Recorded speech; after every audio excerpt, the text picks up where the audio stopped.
বারো মাসের 4টা ফসলের মধ্যে এই 4টা আছে, কিন্তু এরাই শীতকালে সবচেয়ে ভালো মতো হয়। নাম্বার 1 আছে করল্লা। মানে করল্লা শীতকালে অনেক ধরে প্রচুর পরিমাণের।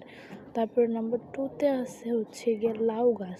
লাউ কিন্তু শীতকালীনই ফসলই। লাউটা শীতকালে অনেক ভালো মতো হয়।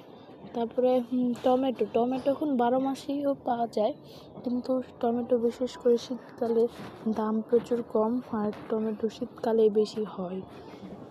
টমেটো আর মনে হয় বাকিগুলো সংরক্ষণ করে বা আনহাইজেনিক জিনিস। কিন্তু এই যে বেগুনও শীতকালে হয়।